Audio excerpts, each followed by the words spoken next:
Question: what do you call a Yugo that breaks down after 100 miles? An overachiever. In the 1950s, a small arms factory in Yugoslavia started making cars. At its peak, this sprawling company employed 1 million people and produced nearly 190,000 cars a year. They made several well-known cars, including one iconic little thing that Americans love to hate. In this video, we look at the life and death of communist Yugoslavia's flagship car company, Zastava Automobiles.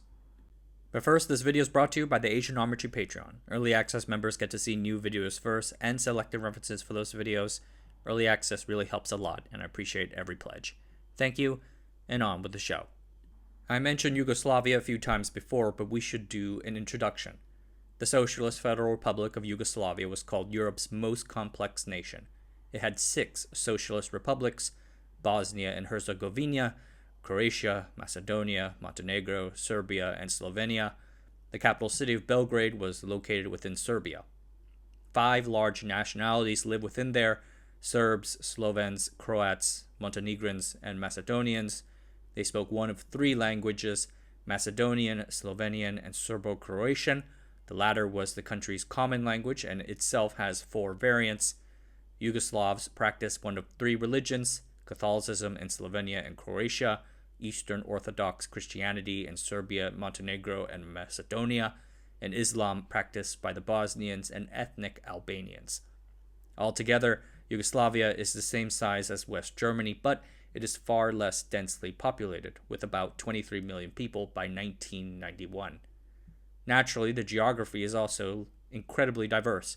Less than 40% of the land is arable, half of it is hilly or mountainous, and the climate ranges from alpine to Mediterranean to desert to high rains.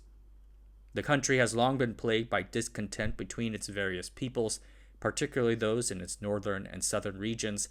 The north used to be part of the Austro-Hungarian Empire, while the south used to be part of the Ottoman Empire. During World War II, the Germans invaded Yugoslavia, and the Axis powers split the country apart. To divide any potential opposition, the Axis took a page out of the colonialist playbook and exploited people's ancient differences. Opposition rose nevertheless. The Yugoslav Communist Party, the clandestine party driven underground by the previous royal government in 1920. After the German invasion, the communists re-emerged out of hiding as the partisans. Led by Joseph Broz Tito, the communists organized perhaps the war's most effective anti-Axis partisan force. To gain the popular support of a divided population, the communists discarded Marxist-Leninist ideology and promised regional governmental autonomy to the nationalities. Armed with material support from the Allies, the partisans fought admirably. After the war ended, Tito and his party cemented power in a yes-no election in 1945. Their coalition won 90% of the vote, and thus Yugoslavia became a communist state. World War II inflicted immense damage on the Yugoslavs. In total, 1.7 million, or about 11% of the pre-war population, died. Nearly a quarter of the country was homeless. 2/5 of the country's industrial production was destroyed. The goals of the Communist Party of Yugoslavia did not much differ from that of the rest of Eastern Europe. They wanted to establish an egalitarian worker state and end their country's perceived rural exploitation by the capital classes of Europe. So, rapid industrialization. At first, the nation's economic policies moved towards central planning like that in the Soviet Union, but in the middle of 1948, there was the infamous break between Stalin and Tito. The Soviets severed their military and economic aid to the Yugoslavs, and after attempts to repair the relationship failed, the Yugoslavs pivoted. They distanced themselves from Stalin's ideas, saying that there were many roads to socialism. Theirs would be defined by workers' self-management and social ownership.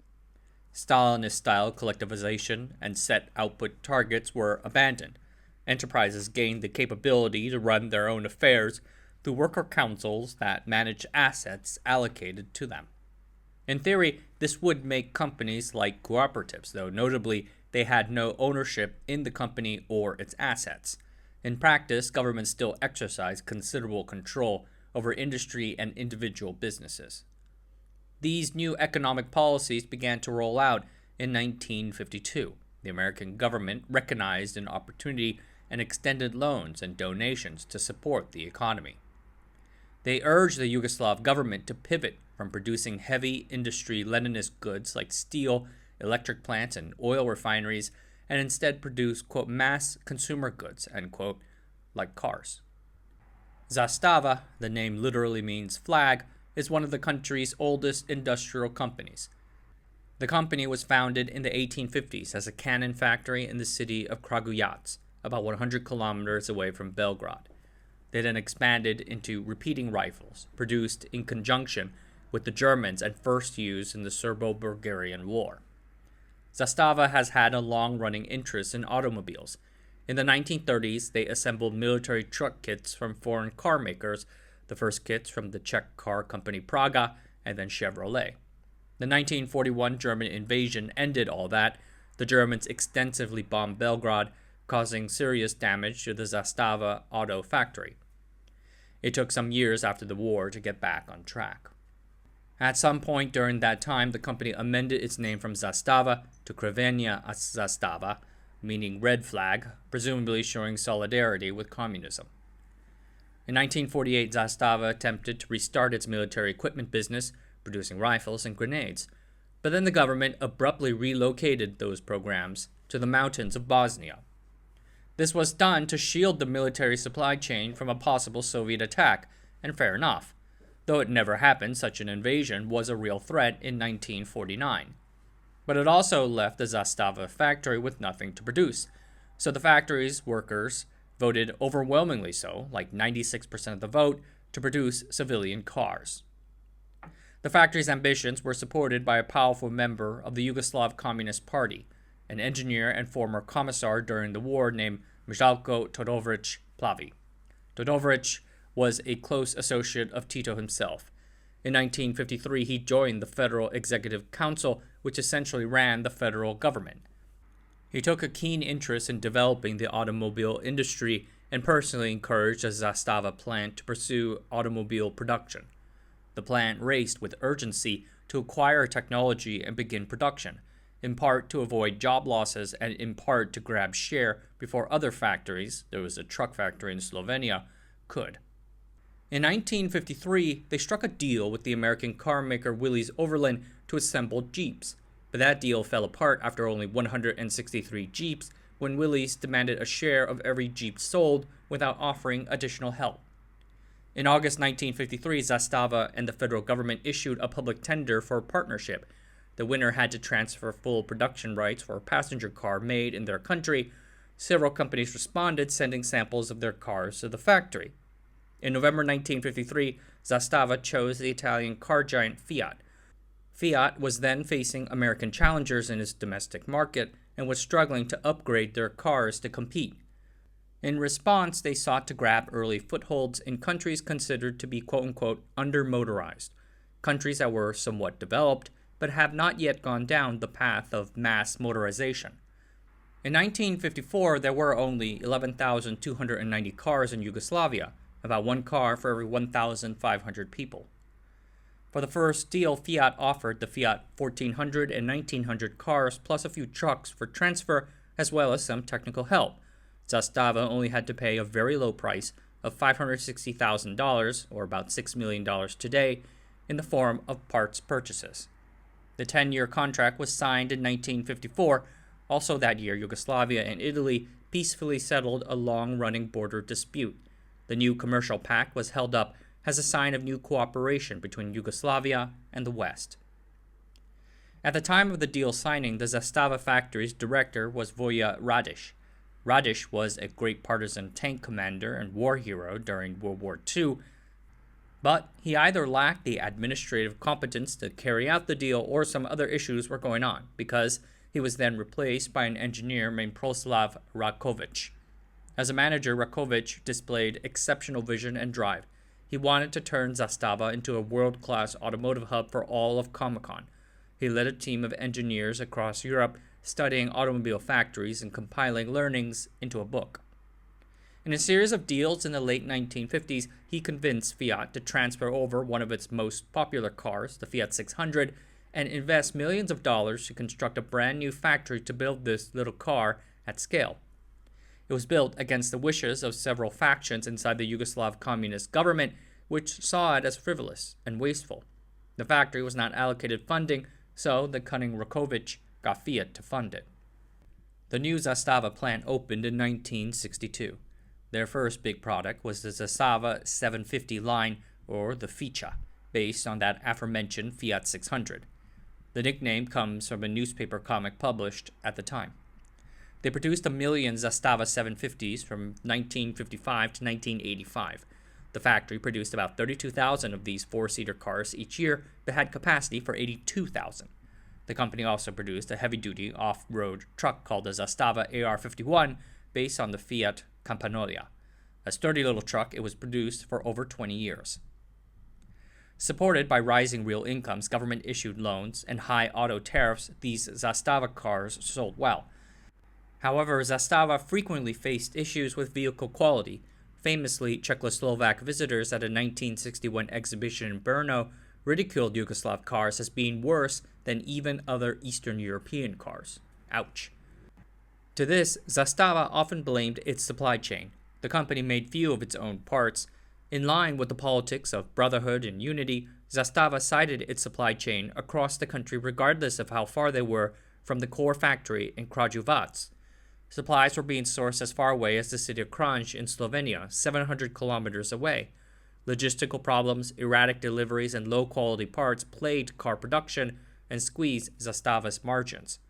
But it was a pretty toxic relationship on both sides. Zastava management often squeezed its suppliers, paying late and always demanding lower prices, leading to resentment and even worse quality parts. In the end, Zastava can only blame itself. In 1966, 70% of quote-unquote lost output, accounting for a staggering 60% of total output, was attributed to factory-specific issues, frequent breakdowns in equipment, and a lack of workforce discipline, like work desertion, shifts that start late and end early, or frequent smoke breaks. This lack of workforce discipline was serious and today known as one of the major downsides of the worker council-based self-management economic system. As I mentioned, Yugoslavia's economy grew very fast during the 1950s and 1960s. However, much of this growth and industrialization during those years was done with imported technologies.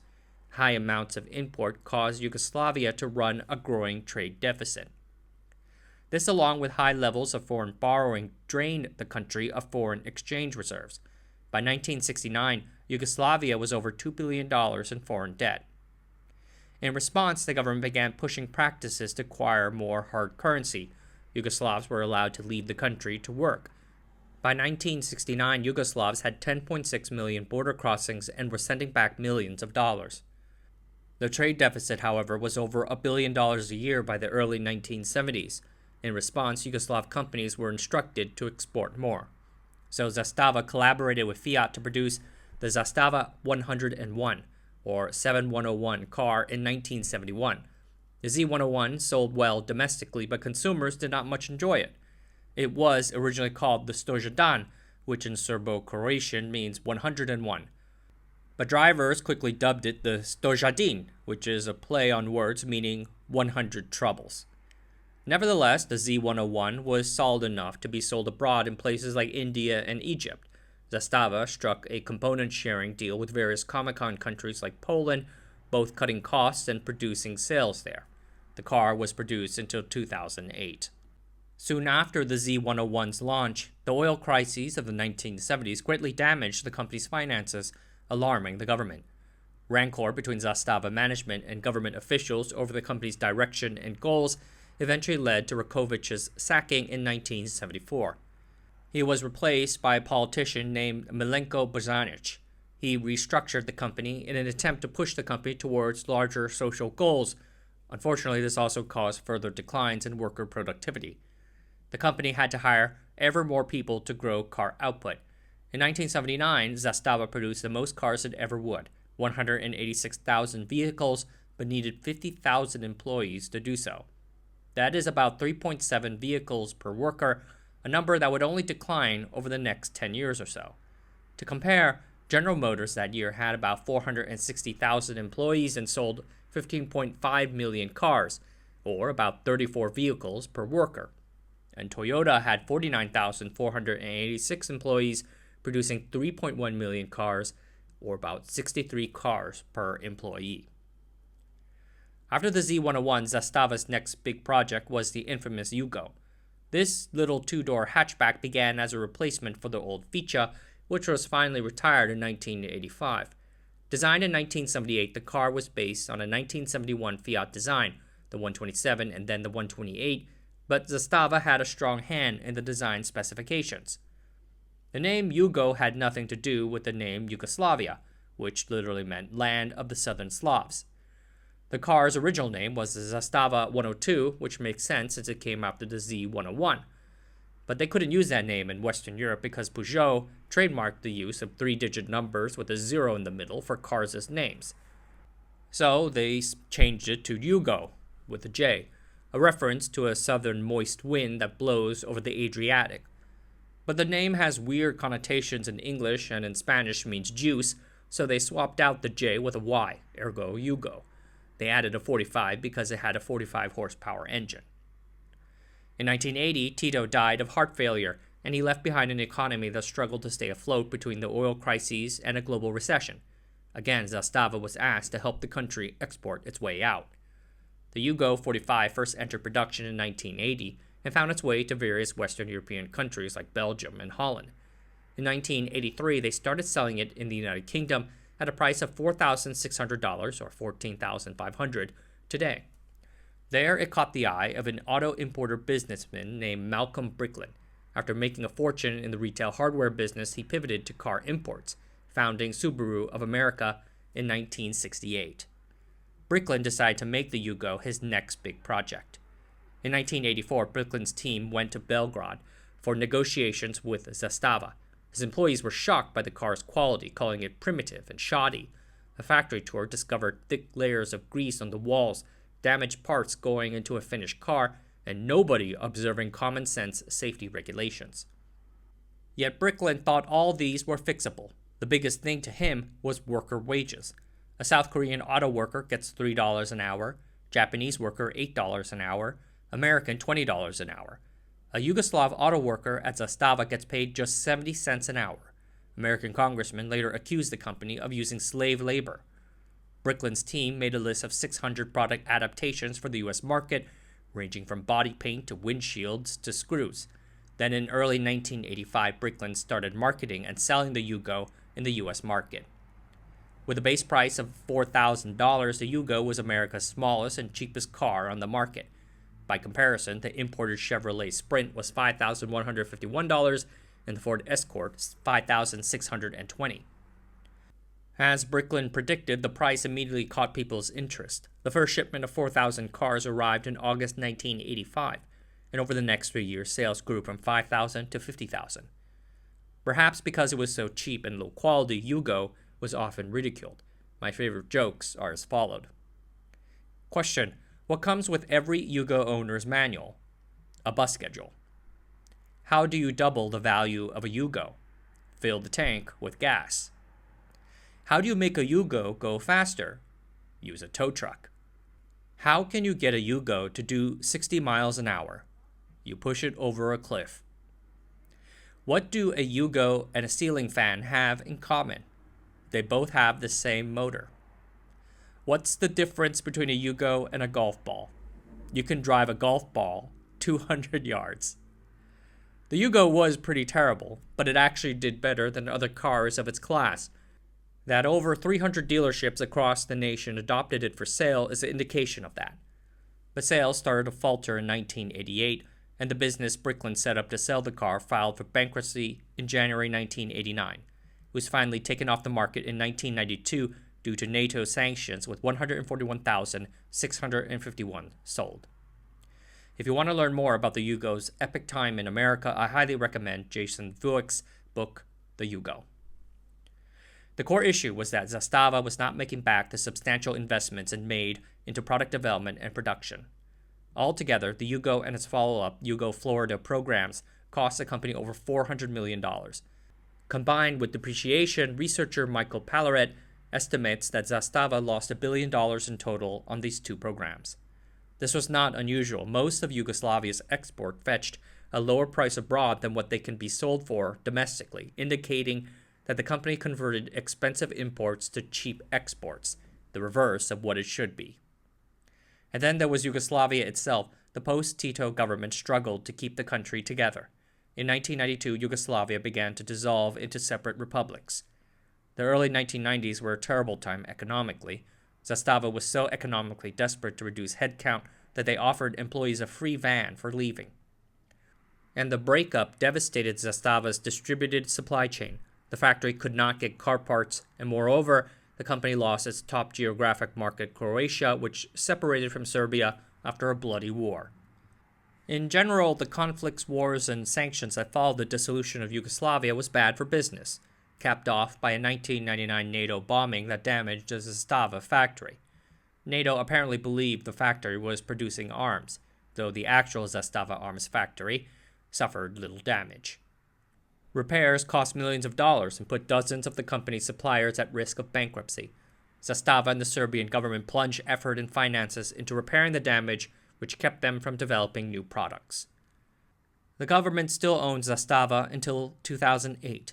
That year, they sold a 70% majority stake in the company as well as its factory to Fiat, the intention being to attract foreign investment and to follow Slovakia's path.